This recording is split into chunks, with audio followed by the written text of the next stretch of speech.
What happens when a group of Minecraft players discovers a living god beneath their town, violates its divine will, and is left abandoned by it with an ominous prophecy to be fulfilled in 66 days? You get political intrigue, a civil war within a newborn religion, and a drama so spectacular you'd be surprised that it all took place in Minecraft. This is the story of Cubism on the Stoneworks Minecraft world of Eldom.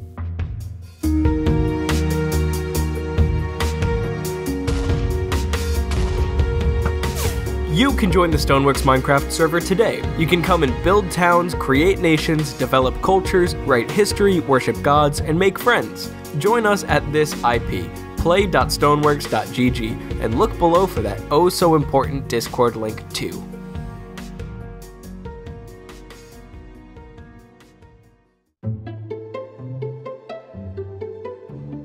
In the world of Eldom, there was a town called Horizonte, founded by a group of players who called themselves the Nova Ascorians.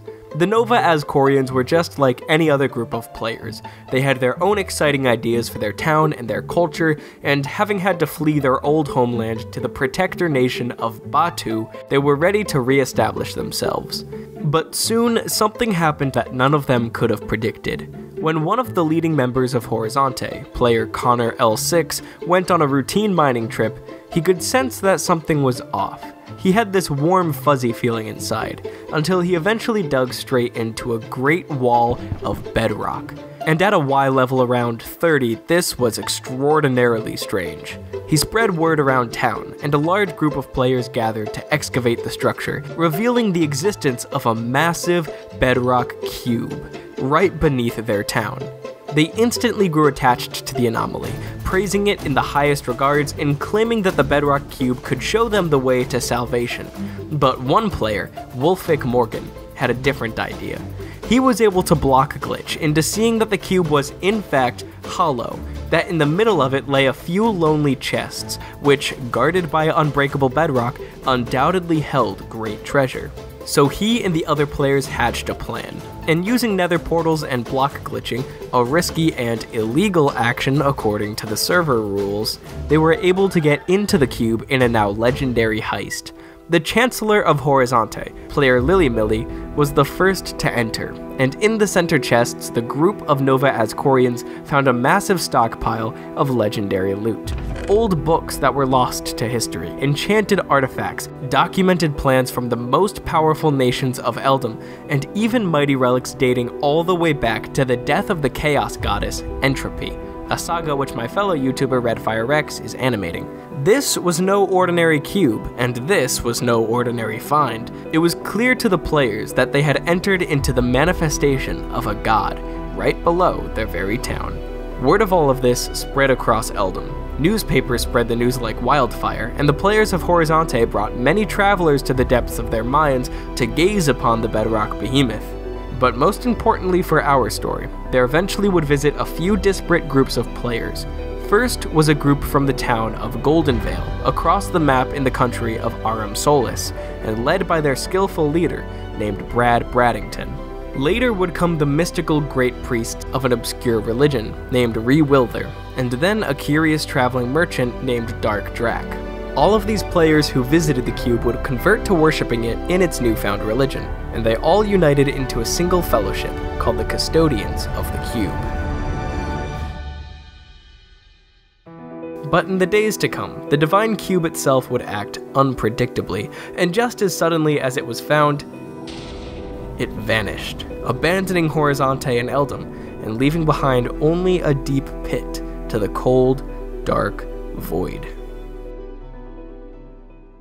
Chaos ensued in the Cubist community. Each player pointed fingers at the other. Greed! They were sinful and greedy, and the cube abandoned them for it. Who knew what would come next? War and invasion? Floods and griefing fires? Could they be banned for violating the cube's sacred trust? Well, the answer, as it turned out, would be much more complicated. Over the dark and devouring void, player Techno Primix noticed that there was a single light, one piece of glowstone left floating by the cube. He bridged out to it, and there he found a minecart chest that offered a glimmer of hope. the cube had left behind the Book of Prophecy and the bedrock block of prophecy. When used together, they detailed how they could manage the return of the cube. Hope was not yet lost, for the cube was not totally gone. The prophecies essentially detailed this. In 66 days' time, you may uncover truth by sacrificing the world to scourge the gnawing tooth. Gather llamas, pigs, cows, and all who will be prey, and drop together far below on the 66th new day. It was the word of the almighty cube itself, and as much as it required the custodians of the cube to rack their brains to understand it, this would provide the bedrock for the people's salvation, given 2 months' time.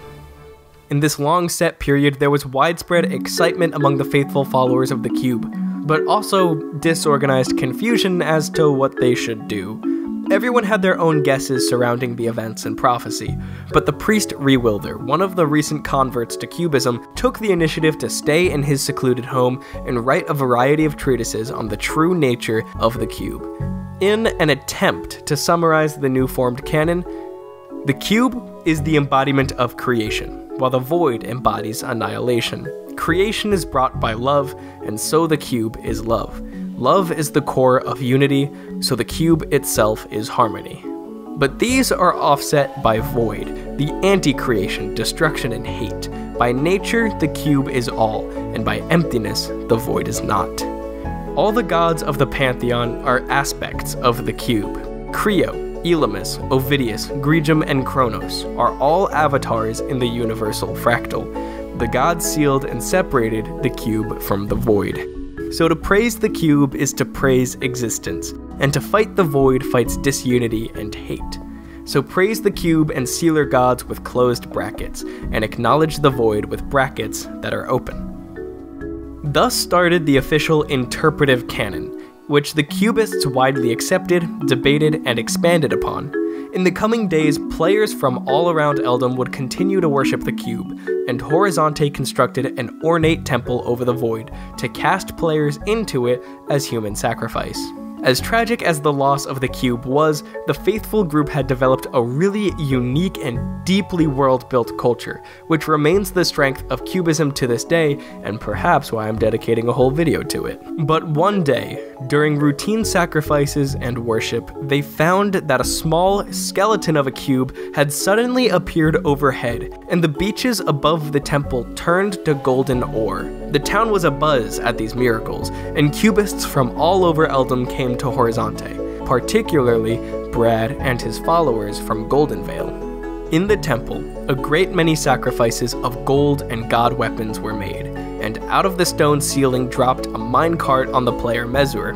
Mezur opened it up and found inside another fragment of the cube, an enchanted bedrock that was labeled the Host.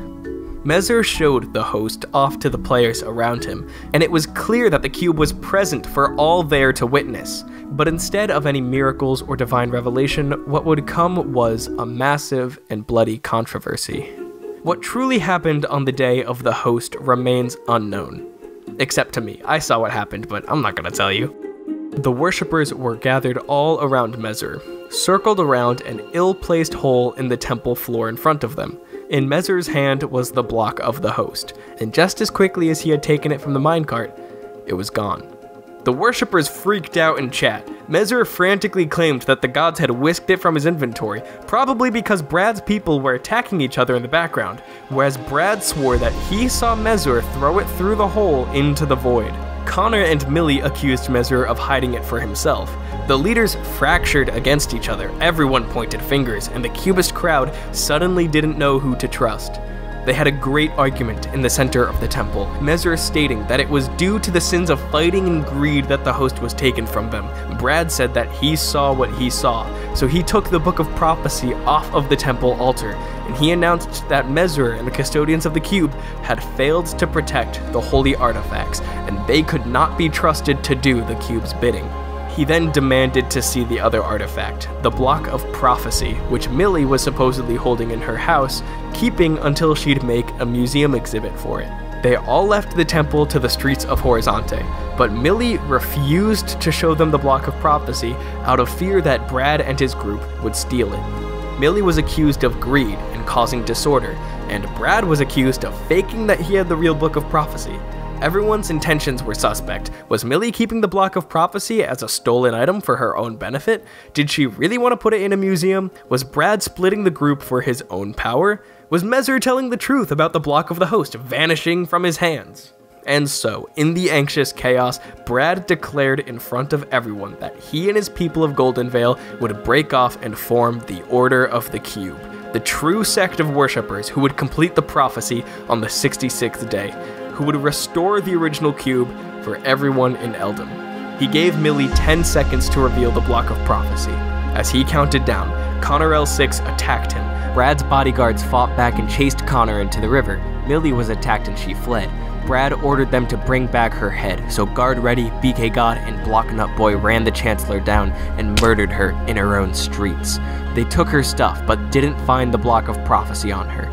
Millie held out, hidden in her spawn room, and she decreed the Golden Veil group banished with a $5,000 bounty on each. Some of Millie's ministers, player Mind Your Hubris and Sim Emily, went to a balcony overlooking the town, holding out there and shooting at the Order of the Cube below. They exchanged a few arrows before Brad spoke up to them. Don't you want to know what happened? Stop shooting! Listen, Mezzer fell into the void with the cube. We needed that for the prophecy. These people have created disorder, and the cube wants this rectified. But Lily Millie stepped forward and told him to give her her stuff, but he continued. Millie tried to kill us, and we just wanted to ensure the prophecy was safe. And she retorted, You demanded something you had no right to! And there was a tense standoff. The Order of the Cube occupied the town center and refused to leave. But with Sim Emily and Mind Your Hubris's bows on them, Millie negotiated.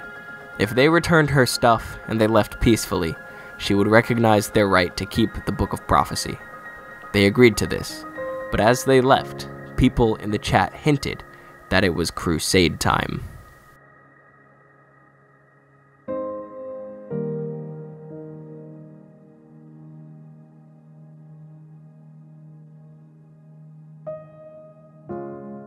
But wait, this video in the worlds of Eldom and Rathnir would not be possible at all without ArgonHosting, the people that actually host our Minecraft server. Our server can support battles with hundreds of players and divine revelations with grand, godly displays, so obviously they're the very best. These are things that other hosts could only dream of having. They provide reliable and high-performance server hosting at an affordable rate. It's built by community-oriented developers that give space for both new and veteran server owners. They'll meet you at your level, you can ask questions, and receive the support that you need to make your server successful. My server and this content would literally not be possible without them. So a huge thank you to our friends ArgonHosting. It's a pretty dope name too. When I was in middle school, I got RPG Maker and I made a game called Argon, so props to ArgonHosting for hitting me right in my nostalgia spot accidentally.